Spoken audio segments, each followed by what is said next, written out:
Começar o nosso vídeo de hoje para falar sobre aquela mesma situação do Goiás. Um elenco com muitos jogadores ruins, contratações equivocadas e pior do que isso, você contratar e não dar certo é do futebol. Mas a manutenção de jogadores que já não demonstraram nada no passado, ela é ainda mais preocupante.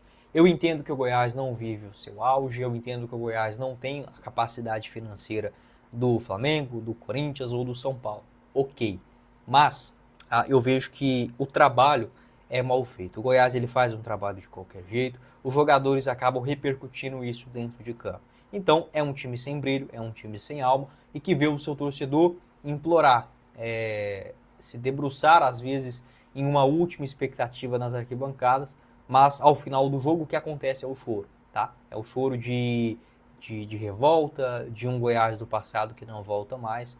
E pior do que isso, porque perder e ganhar faz parte do futebol, mas é você não conseguir encontrar uma esperança num futuro. Aquele clube que às vezes seu pai, seu avô, seu tio te ensinou a torcer, hoje ele basicamente não existe mais, é na cabeça do torcedor, na memória, e que às vezes tenta recuperar isso em um jogo, né? Mas quando a gente olha para a realidade, a gente não ganha campeonato goiano mais, a gente passa vergonha na Copa Verde, seja perder na final da forma que foi, seja perder para o Vila Nova na semifinal, ou sufoco contra o Brasiliense nas quartas de finais desse ano.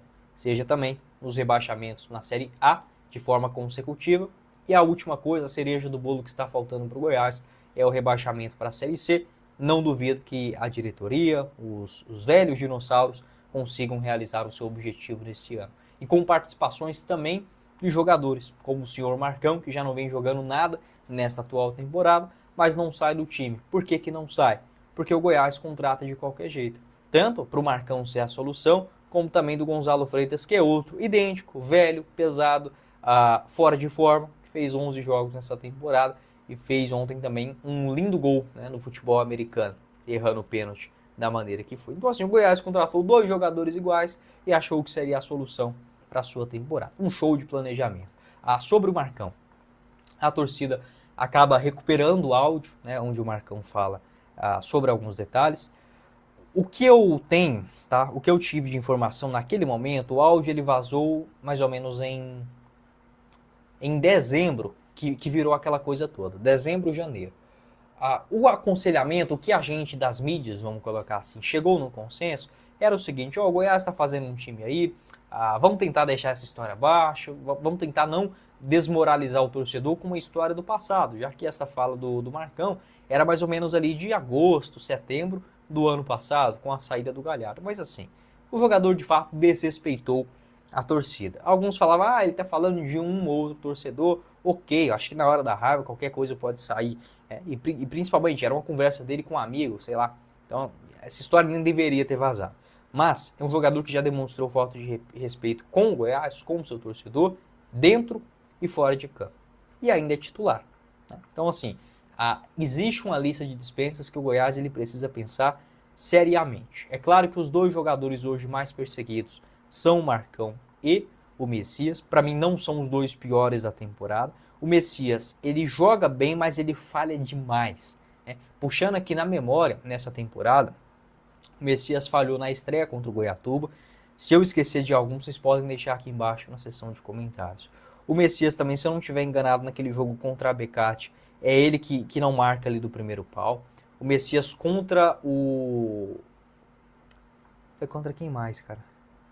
Teve um clássico, eu não sei se foi contra o Vila ou contra o Atlético, que ele também dá uma... foi contra o Atlético, naquele gol do Alejo Cruz também, que ele chega atrasado.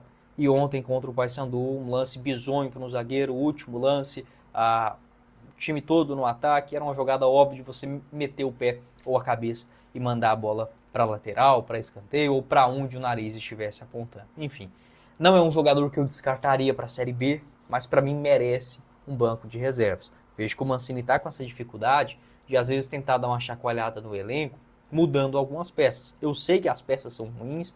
Hoje para a zaga, por exemplo, nenhum mais passa confiança, nenhum dos 4. O Messias, o Lucas Ribeiro, o Luiz Felipe ou o Antony. Nenhum passa segurança na defesa. No meio de campo, muito menos. Mas aí vira igual aquela história do Andrino. Por não ter opções, você vai continuar insistindo no erro? Para mim, não tem como o Goiás sair demitindo todo mundo agora. Então dá um banco de reservas, dá uma ducha de água fria, coloca o jogador para estudar um pouco mais a questão tática do time. Eu vejo que é isso o caminho que hoje o Wagner Mancini poderia fazer. E para a janela da metade do ano, o Goiás precisa de uma reformulação tremenda. É sobre isso que eu quero falar agora também, nesta segunda parte do nosso vídeo. Faça sua declaração do imposto de renda com a RJC Assessoria Contábil, localizada no centro de Goiânia, na Avenida Goiás, com vários serviços para você, tendo até o final do mês de maio para a sua declaração. Caso você já tenha feito, não tem problema, a RJC ainda serve e muito para você, para o seu negócio também. Como, por exemplo, o planejamento